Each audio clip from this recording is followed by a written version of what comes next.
ہر قسم کی تعریف و توصیف، حمد و ثنا، بڑائی و کبریائی اللہ وحدہ لا شریک کے لیے لائق و زیبا ہے،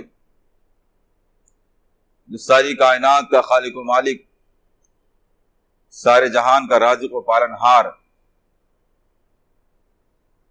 اور پوری کائنات کے نظام کو تنہا چلانے والا ہے۔ اللہ رب العالمین کی حمد و ثنا کے بعد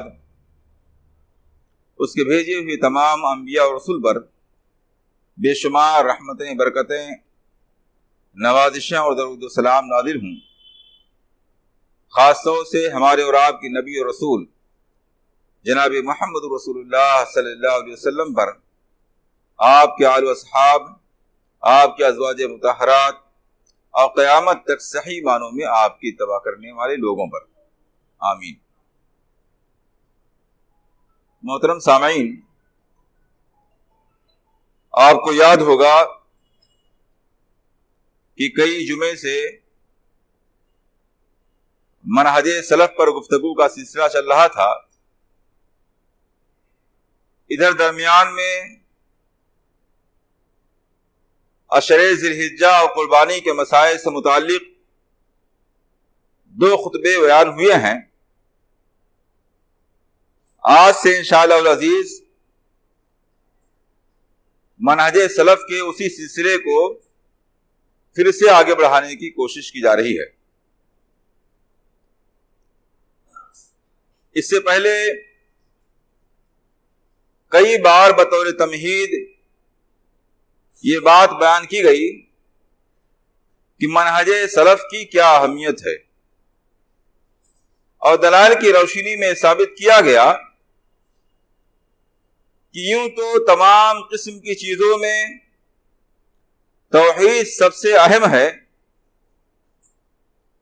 ایمان سب سے اہم ہے، عقیدہ سب سے اہم ہے، لیکن توحید، ایمان اور عقیدے سے پہلے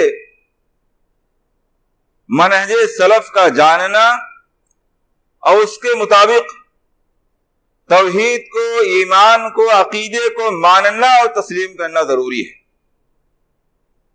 جیسا کہ اللہ رب العالمین نے سورہ بقرہ میں ارشاد فرمایا، فَإِنْ آمَنُوا بِمِثْلِ مَا آمَنْتُمْ بِهِ فَقَدِ اهْتَدَوْا وَإِنْ تَوَلَّوْا فَإِنَّمَا هُمْ فِي شِقَاقٍ۔ اگر لوگ ایمان لے آئیں،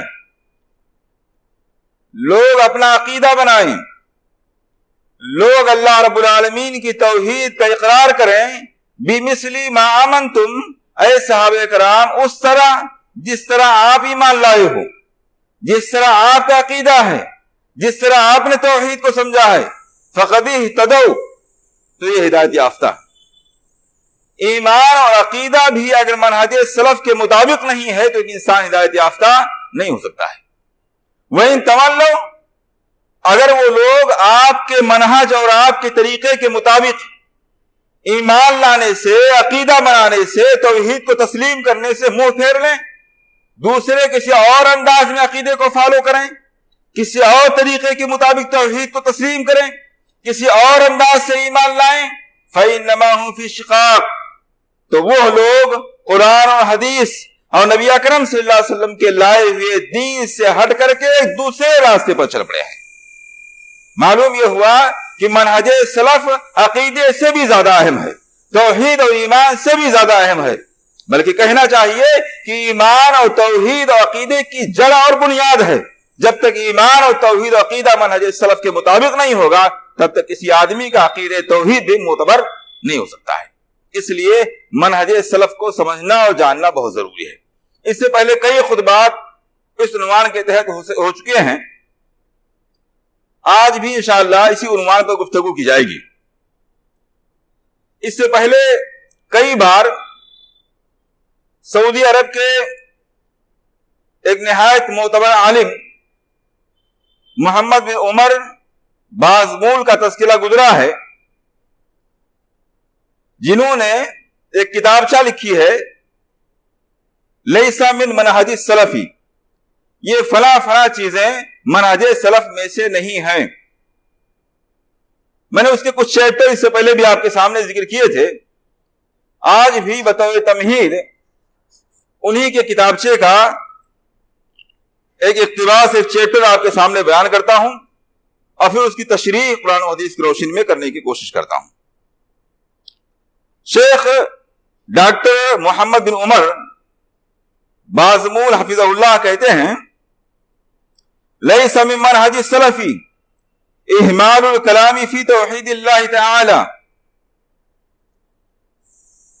اللہ رب العالمین کے توحید کے سلسلے میں گفتگو ترک کر دینا، اللہ رب العالمین کی توحید پر گفتگو بند کر دینا، یہ منہج سلف میں سے نہیں ہے۔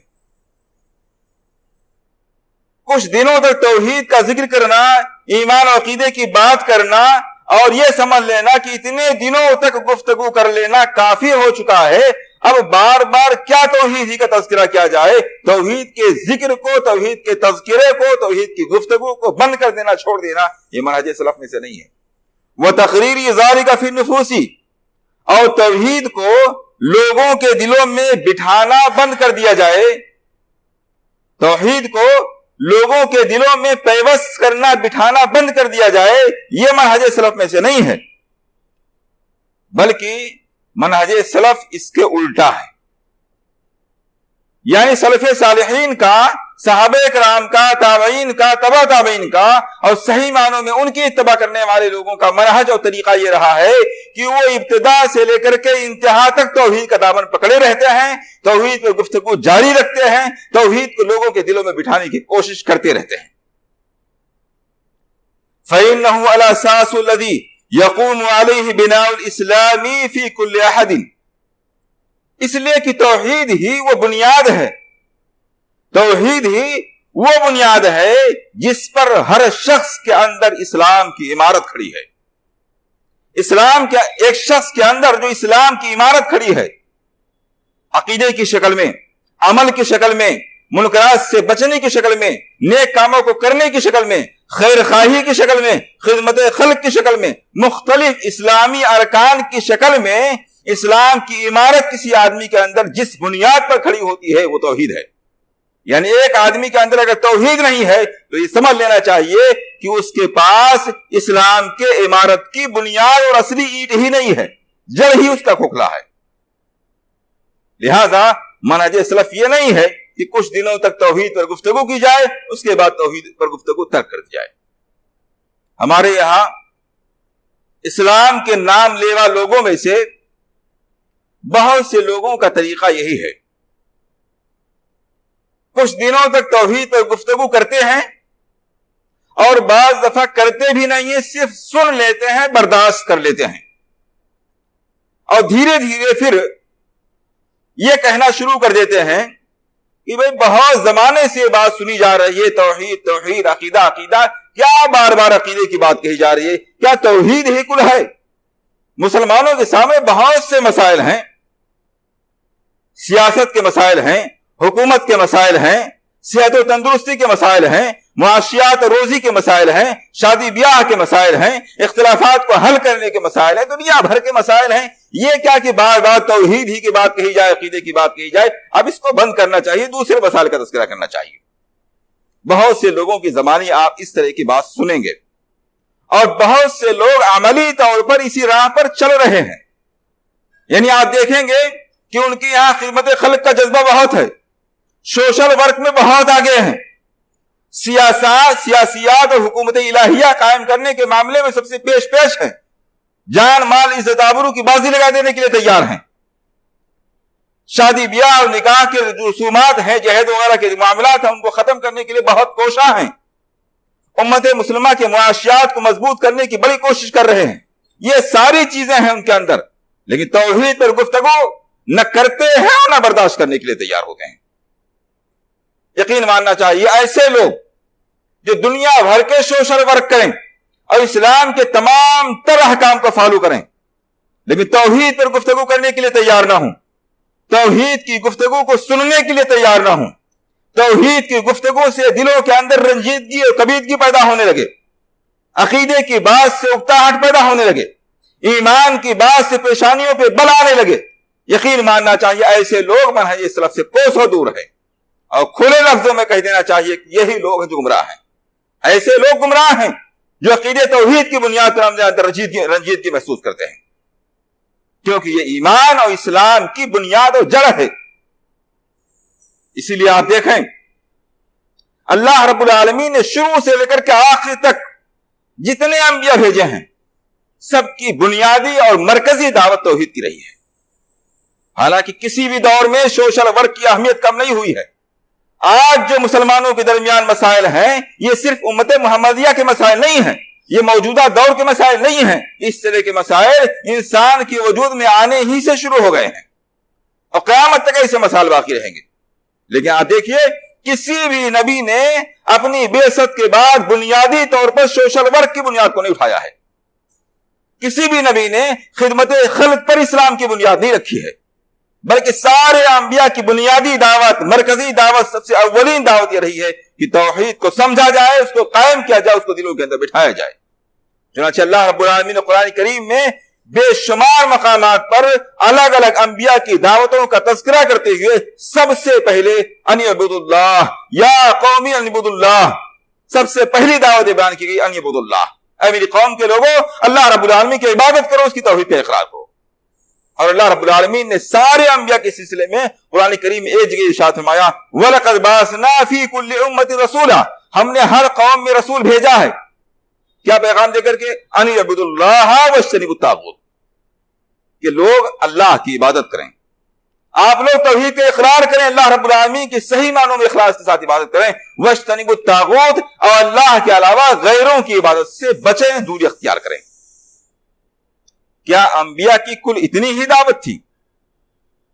کیا سارے انبیاء نے صرف یہی دو باتیں کہی تھیں ان اعبدوا اللہ واجتنبوا الطاغوت، اللہ رب العالمین کی توحید کا اقرار کیجیے اور غیر اللہ کی عبادت سے بچیے؟ کیا یہی دو باتیں تھیں؟ ایسا نہیں ہے. انبیاء کی اپنی شریعت تھی. وَلِكُلٍّ جَعَلْنَا مِنْكُمْ شِرَاطًا وَمِنْهَاجًا، ہر قوم کے لیے، ہر نبی کے لیے ہم نے ایک شریعت بنائی ہے، ایک طریقہ کار بنایا ہے. پوری مکمل شریعت تھی، لیکن شریعت کی جڑ کیا تھی، شریعت کا نچوڑ و خلاصہ کیا تھا؟ اللہ رب العالمین نے اس کو اس آیت کریمہ میں بیان فرمایا ان اعبدوا اللہ واجتنبوا الطاغوت. بنیادی دعوت ہم نے یہ دے کر کے بھیجی تھی کہ لوگ اللہ رب العالمین کی عبادت کریں، اللہ کی توحید کا اقرار کریں، واجتنبوا الطاغوت، اور طاغوت کی عبادت سے بچیں، غیر اللہ کی عبادت سے بچیں. اور اسی لیے آپ دیکھیے اللہ کے رسول صلی اللہ علیہ وسلم جس وقت مبعوث کیے جاتے ہیں، پورا مکہ بلکہ پورا عرب برائیوں کا، شر اور فساد کا گہوارہ مرکز تھا. شاید ہی کوئی برائی ایسی رہی ہو جو مکہ اور عرب کے اندر پائی نہ جاتی ہو، شاید کوئی برائی ایسی رہی ہو. لیکن کیا اللہ کے رسول صلی اللہ علیہ وسلم کی بعثت کے بعد سب سے پہلے ان برائیوں کو ختم کرنے کی کوشش کی گئی؟ کیا سب سے پہلے ظلم و زیادتی کو مٹانے کی کوشش کی گئی؟ کیا سب سے پہلے غربا، مساکین، بیوہ اور یتیموں کی خدمت کی بات کہی گئی؟ کیا نکاح اور جہیز کے مسائل کو درست کرنے کی بات کہی گئی؟ ایسا کچھ نہیں ہوا. اللہ کے رسول صلی اللہ علیہ وسلم نے جو سب سے پہلی دعوت دی اس میں ارشاد فرمایا یا ایھا الناس قولوا لا الہ الا اللہ تفلحوا، اے لوگو لا الہ الا اللہ کا اقرار کرو، کامیاب ہو جاؤ گے. تمہارے اندر ناکامی کے جتنے بھی اسباب نظر آ رہے ہیں، جن شکلوں میں نظر آ رہے ہیں، اگر ان کو کامیابی سے بدلنا چاہتے ہو تو سب سے پہلے لا الہ الا اللہ کا اقرار کرنا پڑے گا. اللہ کے رسول صلی اللہ علیہ وسلم نے معاشرے کی اصلاح کی جڑ اور بنیاد توحید پر رکھی ہے، اور صرف خود نہیں بلکہ اللہ کے رسول صلی اللہ علیہ وسلم نے اپنی زندگی کے آخری دور میں جب حضرت معاذ بن جبل رضی اللہ تعالی عنہ کو یمن کی طرف گورنر بنا کر کے بھیجا تھا تو آپ صلی اللہ علیہ وسلم نے ان کو وصیت کرتے ہوئے فرمایا تھا یا معاذ انک تقدم علی قوم اہل کتاب، اے معاذ آپ ایسی قوم کی طرف جا رہے ہیں جو اہل کتاب ہیں، جو اہل کتاب ہیں یعنی وہ اللہ رب العالمین کو مانتے ہیں. اسی لیے قرآن میں کہا گیا قل یا اہل الکتاب تعالوا الی کلمۃ سواء بیننا وبینکم الا نعبد الا اللہ، اہل کتاب آؤ اس کلمے پر جو ہمارے تمہارے درمیان برابر ہے، وہ یہ کہ نہ ہم اللہ کی عبادت، اللہ کے علاوہ غیر کی عبادت کریں، نہ آپ اللہ کے علاوہ غیر کی عبادت کریں. وہ اللہ کو مانتے تھے، لیکن اللہ کے رسول صلی اللہ علیہ وسلم نے اس کے باوجود ان کو نصیحت کرتے فرمایا آپ ایسی قوم کے پاس جا رہے ہیں جو اہل کتاب ہیں. یہاں سے بات معلوم ہوتی ہے کہ داعی کو سب سے پہلے قوم کی کیفیت کو، قوم کے حالات کو سمجھنا چاہیے، پھر دعوت کی شروعات کرنی چاہیے، کیونکہ ہر قوم میں، ہر سماج میں، ہر جگہ دعوت کے الگ الگ ماحول ہوتے ہیں. لوگوں کی الگ الگ ذہنیت ہوتی ہے. بہرحال اللہ کے رسول صلی اللہ علیہ وسلم نے ان کو نصیحت کی کہ آپ اہل کتاب کی طرف جا رہے ہیں. فَلْيَكُنْ أَوَّلَ مَا تَدْعُوهُمْ أَن يُوحِدُوا اللَّهَ تَعَالَى، تو چاہیے کہ سب سے پہلے آپ جس بات کی لوگوں کو دعوت دیں وہ یہ ہے کہ أن يُوحِدُوا اللَّهَ تَعَالَى، کہ وہ اللہ رب العالمین کی توحید کا اقرار کریں. وہ اہل کتاب ہیں، اللہ کو مانتے ہیں، ایک رسول کو مانتے ہیں، اگرچہ غلط طریقے سے اپنے طور پر مانتے ہیں، لیکن اس کے باوجود سب سے پہلے جس بات کی دعوت دی گئی ہے وہ توحید کی دعوت ہے. پھر اللہ کے رسول صلی اللہ علیہ وسلم فرماتے ہیں فَإِذَا عَرَفُوا ذَلِكَ، جب وہ لوگ توحید کو خوب اچھی طریقے سے پہچان لیں، توحید دل و دماغ میں بیٹھ جائے،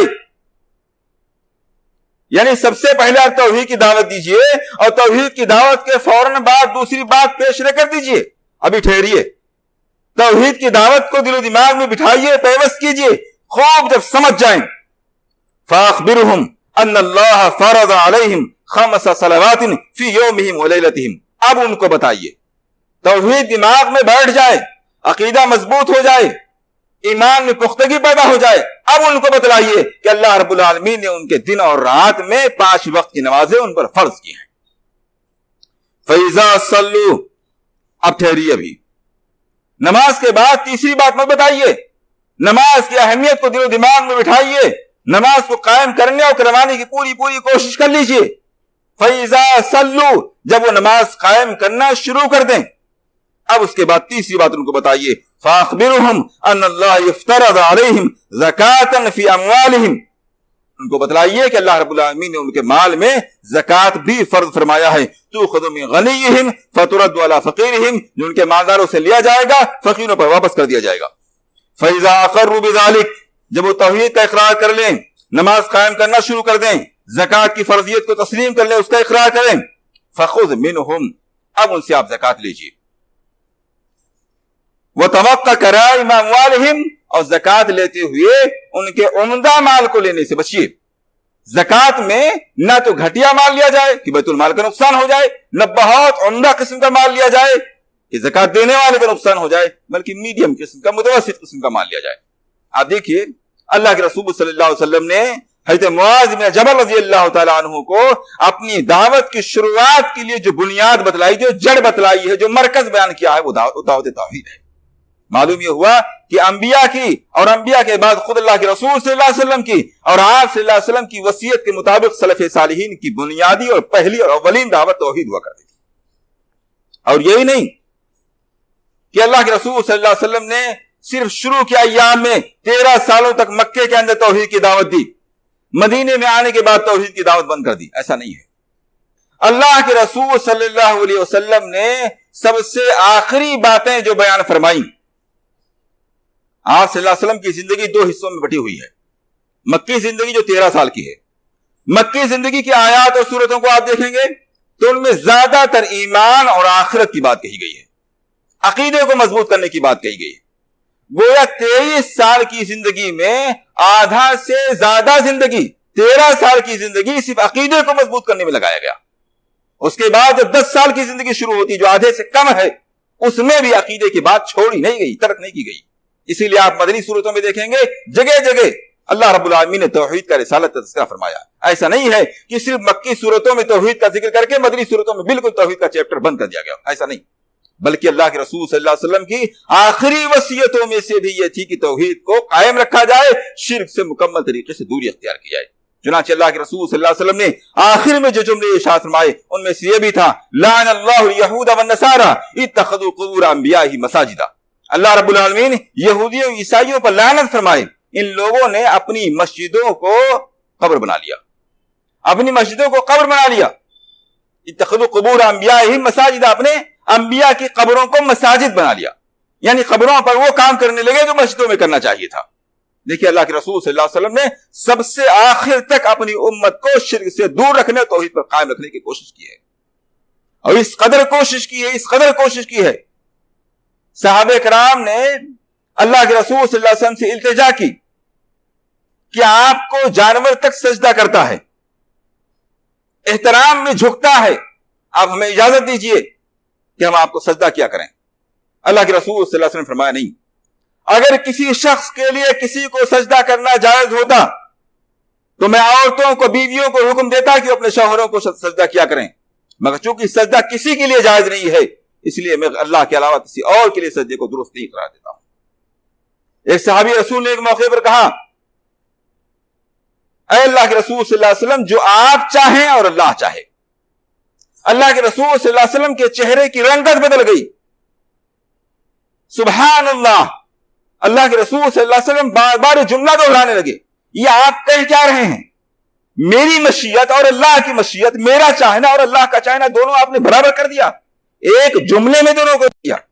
حالانکہ نعوذ باللہ صحابی کا خیال یہ نہیں تھا کہ دونوں ایک جیسے ہیں, لیکن جو جملہ بولا گیا تھا اس میں دونوں کو برابر کر دیا گیا, جو آپ چاہیں اور اللہ چاہیں. اللہ کے رسول صلی اللہ علیہ وسلم نے توحید کے معاملے میں اتنی بھی نرمی برداشت نہیں فرمائی, اور آپ نے فرمایا اگر آپ کو کہنا بھی ہے تو یوں کہیے بما شاء اللہ ثم انت, وہ ہوگا جو اللہ تعالیٰ چاہے, پھر اس کے بعد اللہ رب العالمین کی مرضی سے جو آپ چاہیں گے وہ ہوگا, پھر اس کے بعد اللہ رب العالمین کے ساتھ آپ کی مرضی کا کوئی دخل نہیں. تو اللہ کے رسول صلی اللہ علیہ وسلم نے ابتدا میں بھی, درمیان میں بھی اور آخر تک توحید کے سلسلے کو جاری رکھا ہے, توحید کی دعوت کو کبھی بھی بند نہیں کی ہے. اس لیے توحید انبیاء کی اولین دعوت بھی ہے اور آخر تک جاری رہنے والی دعوت ہے. لہذا توحید کی دعوت کو کچھ دن تک ذکر کرنا اور پھر خاموش ہو جانا, یا توحید کے مسلسل تذکرے سے اکتاہٹ محسوس کرنا, یہ انبیاء اور اسلاف کی دعوت کے خلاف ہے, یہ منہج سلف کے خلاف ہے. اسی لیے آپ دیکھیے حضرت جندب ابن عبداللہ رضی اللہ تعالیٰ عنہ ہیں. عام طور سے ہمارے یہاں رجحان کیا ہے, جب تک آدمی تقلید کی زنجیروں میں بندھا ہوا ہوتا ہے تب تک اسے یہ تعلیم دی جاتی ہے کہ قرآن و حدیث کو سمجھنا آپ کے بس کی بات نہیں ہے, یہ آپ کے بس کی بات نہیں, یہ علماء کے بس کی بات ہے, اس کے لیے اتنے علوم کی ضرورت ہے, اس سے دور رہو ورنہ گمراہ ہو جاؤ گے.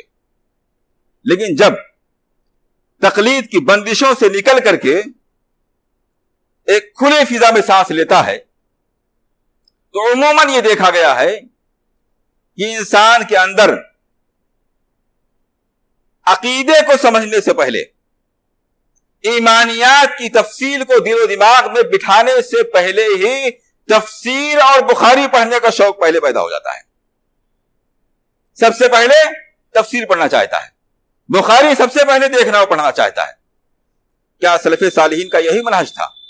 قرآن اسی لیے نازل ہوا کہ اس کو سمجھا جائے, حدیثیں اسی لیے بیان کی گئی کہ ان کو پڑھا جائے, سمجھا جائے, لیکن ترتیب ہے, تدریج ہے.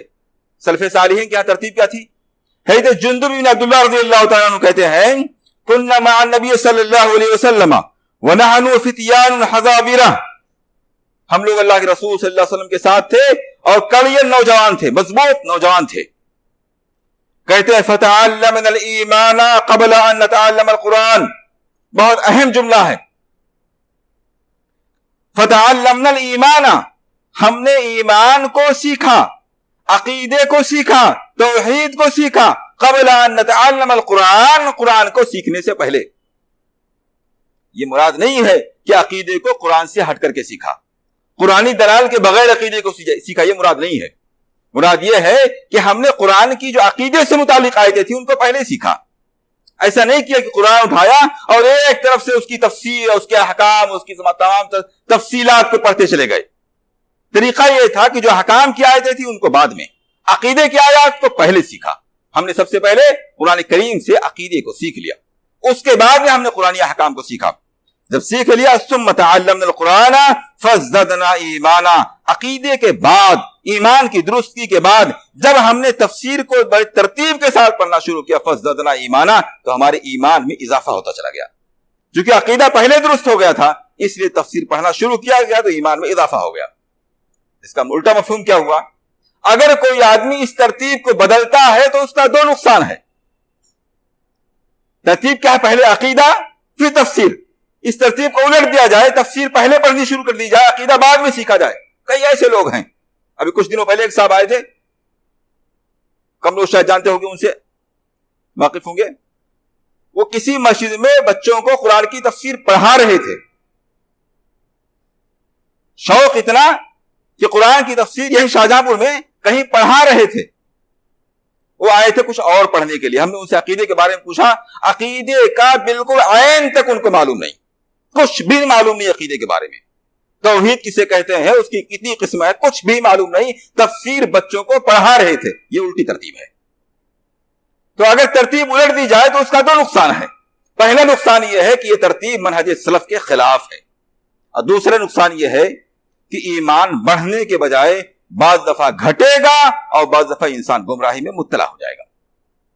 صحابہ کیا کہتے ہیں, فزدنا ایمانا. جب اس ترتیب سے ہم چلے کہ پہلے عقیدہ سیکھا پھر تفسیر پڑھی تو ایمان میں اضافہ ہوا, ترتیب الٹ دی جائے گی تو ایمان گھٹ جائے گا, بعض دفعہ آدمی گمراہ بھی ہو جائے گا. اس لیے ترتیب یہ ہے کہ پہلے قرآن کریم کی عقائد کو سمجھا جائے, عقائد کے دل و دماغ میں بٹھا لیا جائے, اس کے بعد میں پھر انسان قرآن کریم کی تفسیر, اس کے احکام کو سمجھنے کی کوشش کرے.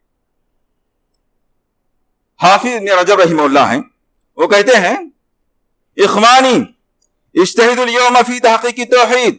اے میرے بھائیوں, آج توحید کی تحقیق, توحید کو دل و دماغ میں بٹھانے میں خوب محنت اور کوشش کرو. فَإِنَّهُ لَا يُوصِلُ إِلَى اللَّهِ سِوَاهُ. اس لیے کہ اللہ رب العالمین تک توحید کے علاوہ دوسری کوئی بھی چیز نہیں پہنچا سکتی ہے. عمل اور سوشل ورک کتنا ہی ہائی لیول کا کیوں نہ ہو جائے, اللہ رب العالمین تک پہنچانے کی جڑ توحید ہے. اگر توحید نہیں ہے تو دنیا کے تمام تر کام مل کر کے بھی کسی شخص کو کسی انسان کو اللہ رب العالمین تک نہیں پہنچا سکتے ہیں. وَاحْرِصُوا عَلَى الْقِيَامِ بِحُقُوقِهِ. اور توحید کے حقوق کو قائم کرنے کے حریص اور لالچی بن جاؤ. فَإِنَّهُ لَا يُنَجِّي مِنْ عَذَابِ اللَّهِ إِلَّا إِيَّاهُ. اس لیے کہ اللہ رب العالمین کے عذاب سے توحید کے علاوہ کوئی دوسری چیز نہیں بچا سکتی ہے. توحید نہیں ہے تو ایک آدمی اللہ رب العالمین کے عذاب سے نہیں بچ سکتا ہے. فَإِنَّهُ لَا يَغْفِرُ أَن يُشْرَكَ بِهِ. اللہ رب العالمین کا وعدہ ہے کہ وہ شرک کو معاف نہیں فرمائے گا, اس کے علاوہ دوسرے گناہ کو معاف کر بھی سکتا ہے. اس لیے توحید اسلام کی اولین دعوت بھی ہے, اور زندگی بھر چلتی رہنے والی دعوت بھی ہے, اور آخری دعوت بھی ہے. اللہ کے رسول صلی اللہ علیہ وسلم نے ارشاد فرمایا, من کان آخر کلامہ لا الہ الا اللہ دخل الجنہ. آخری بات, جس آدمی کا آخری کلام, آخری جملہ لا الہ الا اللہ ہوگا, توحید کا اقرار ہوگا, دخل الجنہ, وہ ایک نہ ایک دن جنت میں ضرور داخل ہوگا. تو توحید زندگی بھر چلنے والا سلسلہ ہے. توحید کو کچھ دنوں تک بیان کرنا, پھر خاموشی اختیار کر لینا, اس کو سمجھنے کی کوشش نہ کرنا, اس کو بار بار بیان کر کے دل و دماغ میں نہ بٹھانا, یہ منہج سلف کے خلاف ہے. اس لیے سلفی منہج یہ ہے, اسلاف کا طریقہ یہ ہے کہ توحید کو بار بار ذکر کیا جائے, دل و دماغ میں اس کو بٹھانے کی کوشش کی جائے. وقت زیادہ ہو رہا ہے, میں 2-3 منٹ آپ کا اور لوں گا. یہ باتیں جو آپ کے سامنے بیان کی گئیں, خاص طور سے معاذ بن جبل رضی اللہ تعالیٰ عنہ کی روایت جو آپ کے سامنے بیان کی گئی, اس سے 2 باتیں معلوم ہوتی ہیں. ایک بات تو یہ معلوم ہوئی کہ اسلام میں سب سے زیادہ اہمیت توحید کی ہے. منہج سلف کے بعد سب سے زیادہ اہمیت توحید کی ہے, اور دوسرے نمبر کی کوئی چیز اگر اسلام میں بنیاد کی حیثیت رکھتی ہے, جڑ کی حیثیت رکھتی ہے, تو نماز کا قائم کرنا ہے. ہمارے بہت سے بھائی ایسے ہیں جو توحید کی بات کرتے ہیں, کسی حد تک توحید کو سمجھتے بھی ہیں, لیکن نماز کے معاملے میں نہایت لاپرواہ ہیں. جس طرح توحید پر اسلام کی عمارت کی بنیاد ہے, ایسے ہی اسلام کی عمارت کی بنیاد توحید کے بعد اگر دوسری کسی سب سے زیادہ اصلی اینٹ پر رکھی گئی ہے, بنیادی اینٹ پر رکھی گئی ہے, تو نماز ہے.